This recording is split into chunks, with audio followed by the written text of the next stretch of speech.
My dear students and parents, this is Daniel and welcome back to our channel. NEET 2024 examinationக்கு இதுவரை நீங்கள் registration பண்ணல அப்படின்னா இன்னைக்கு தான் last date. March 16th is the last date for NEET 2024 examination.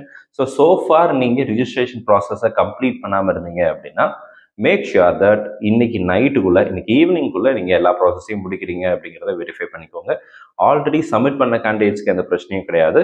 But இப்போ வரை ரெஜிஸ்ட்ரேஷனே பண்ணலை, இன்னும் நான் ரெஜிஸ்ட்ரேஷன் ப்ராசஸை ஃபுல்லாக கம்ப்ளீட் பண்ணல, பாதியில் நின்றுருக்கு அப்படிங்கிற மாதிரிலாம் நீங்கள் இருந்தீங்க அப்படின்னா நீங்கள் இன்னைக்கு மத்தியானத்துக்குள்ளே அல்லது இன்னைக்கு ஈவினிங்குள்ளே மேக்ஸிமம் நீங்கள் இந்த ப்ராசஸை கம்ப்ளீட் பண்ணுறதுக்கு ட்ரை பண்ணுங்கள். 16ஆம் தேதி இன்னைக்கு தான் லாஸ்ட் டேட். ஆல்ரெடி ரிஜிஸ்டர் பண்ணிட்டேன் சார், ஆனால் அதில் சில மிஸ்டேக்ஸ் இருக்குது. நான் வந்து கரெக்ஷன் விண்டோவில் அதை நான் எப்போ சேஞ்ச் பண்ண முடியும்னா கரெக்ஷன் விண்டோ வருகிற 18ஆம் தேதியிலேருந்து 20ஆம் தேதி வரைக்கும் 3 நாள் டைம் கொடுத்துருக்காங்க. இதை பற்றி டீட்டெயிலாக நம்ம வீடியோ ஆல்ரெடி போட்டிருக்கிறோம். இந்த வீடியோவில் நீங்கள் எதெல்லாம் கரெக்ட் பண்ணிக்கலாம், என்னென்ன விஷயங்கள்லாம் நீங்கள் உங்கள் அப்ளிகேஷன் ஃபார்மில் செக் பண்ணணும் அப்படிங்கிறத நேற்றுக்கு வீடியோஸில் போட்டிருக்கிறோம். அதுக்கு முன்னாடியும் கூட அந்த வீடியோஸில் நம்ம கவர் பண்ணியிருக்கிறோம். ஸோ அந்த வீடியோஸ் பாருங்கள். அதில் நம்ம சொன்ன விஷயங்கள்லாம் உங்கள் அப்ளிகேஷன் ஃபார்மில் கரெக்டாக இருக்கா அப்படிங்கிறத செக் பண்ணிக்கோங்க. ப்ளஸ் அதில் நம்ம ஒரு சில விஷயங்களை சொல்லலை. அதில் பார்த்தீங்கன்னா in case if you want to change your exam centre, நீங்கள் வந்து ஆல்ரெடி ஏதோ ஒரு சென்டரை கொடுத்துருக்கீங்க, ஒரு வேளை எஸ்பெஷலி பீப்புள் ஃப்ரம் அப்ராட் நீங்கள் வந்து ஒரு வேளை இந்தியாவை உங்களுடைய எக்ஸாம் சென்டராக கொடுத்து சப்மிட் பண்ணியிருந்தீங்க அப்படின்னா கூட யூ ஆர் அலவுட், நீங்கள் வந்து அதை சேஞ்ச் பண்ணுறதுக்கு யூ ஆர் பர்மிட்டட். சரிங்களா? நீங்கள் தாராளமாக எக்ஸாம் சிட்டியை துபாய்க்கோ, குவைத்துக்கோ, அபுதாபிக்கோ நீங்கள் வந்து என்ன பண்ணிக்கலாம் அப்படின்னா மாற்றிக்கலாம். அங்கே மொத்தமாக 14 சிட்டிஸ் அவுட் சைடு இந்தியா கொடுத்துருக்குறாங்க.